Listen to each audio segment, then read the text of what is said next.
Assalamualaikum warahmatullahi taala wabarakatuh. InsyaAllah bertemu dengan saya, Muhammad Noor, dalam 12 Dragon of STM. So, insyaAllah saya akan berkongsi tentang satu daripada 12 dragons yang kita perlu kuasai untuk menjadi seorang entrepreneur berjaya. So, jadi yang pertama tu, formula dia adalah N equal to S, iaitu apa itu N, apa itu S. Jadi, sebelum saya terangkan lebih lanjut lagi, pasti tuan-tuan dan cik puan pernah pergi ke hospital, betul? Jadi, kalau misal katalah kalau kita sakit atau siapa saja sakit, kita nak jumpa dengan doktor biasa ataupun doktor pakar. So, of course, kalau kita tanya majority, orang akan bagi tahu mesti nak jumpa doktor pakar.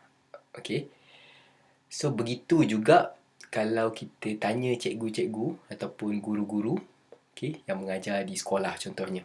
Okay, cikgu, cikgu Ain mengajar apa So, biasanya dia akan cakap, saya mengajar sains, saya mengajar bahasa Melayu tahun 2, saya mengajar matematik UPSR, saya mengajar kimia form 5. Okay, contohnya. Okay, jadi jarang ada cikgu ataupun guru yang kata saya ajar sains, matematik, BM. Semua nak ajar kan.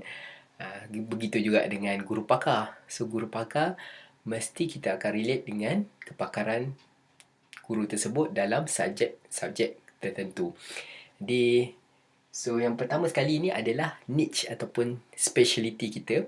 Maksudnya kita nak meletakkan, kita nak menegakkan bendera kita ni dalam satu bidang dulu, okay, sebelum kita melebar lebih jauh, supaya kita dapat outstand, kita dapat berdiri outstanding di kalangan ramai tutor-tutor ataupun penyedia perkhidmatan di luar sana. Iaitu apa benda? Yang pertama adalah S, iaitu subjek. Okay, kita boleh menguasai niche kita dengan cara menguasai satu-satu subjek. Contoh, kita berpengalaman ataupun kita suka mengajar subjek, contohnya subjek sains. So, jadi kita kuasai dulu subjek sains. Okay, kita contohnya kita buat satu modul dulu, okay, untuk mempelajari subjek sains dengan lebih berkesan. Okay, itu salah satu. Okay, salah satu cara untuk kita menguasai niche kita. Yang kedua pula adalah T, iaitu apa? Tahap. Okay, level. Ataupun kita panggil sebagai exam. Okay, contohnya, katakanlah saya nak kuasai tahap, contohnya UPSR. Saya nak kuasai, contohnya tahap PT3. Saya nak kuasai SPM. Saya nak kuasai Form 4. Saya nak kuasai tahun 6. So, itu tahap. Maksudnya kita nak meletakkan bendera kita dalam satu level. Okay.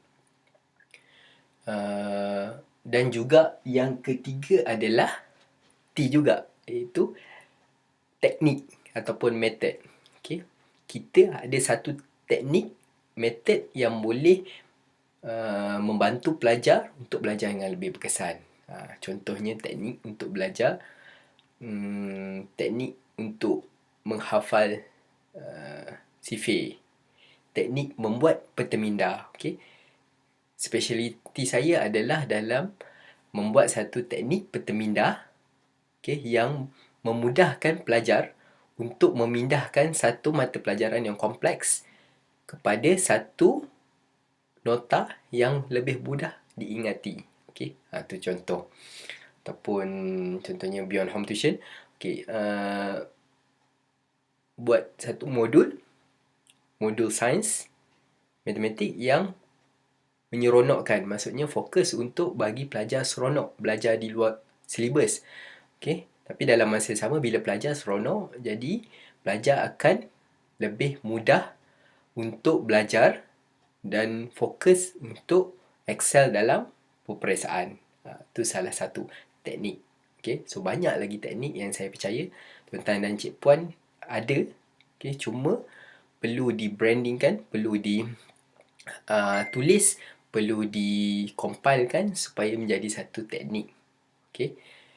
So ini akan menjadi satu added value kepada perkhidmatan kita. So saya ulang balik, niche bagaimana kita nak menguasai speciality kita dari sama ada dari segi subjek, akademik ataupun Quran, ataupun kita nak kuasai tahap ataupun level-level tertentu, ataupun dari segi teknik, method yang kita boleh membantu pelajar-pelajar kita.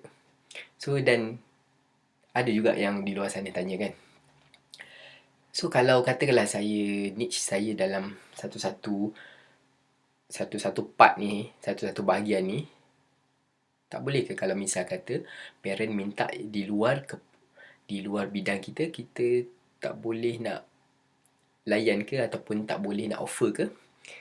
Jawapannya terpulang. Okay? Boleh, tak ada masalah. So, sama ada macam saya cakap tadi, kita hanya pacakkan dulu bendera kita dalam satu-satu bidang ni tadi. Kemudian kalau kita nak offer yang lain pun tak ada masalah. Ataupun kita boleh buat secara JV, kerjasama dengan tutor lain, usahawan lain dan sebagainya yang di luar bidang kita. So itulah tadi niche ataupun speciality.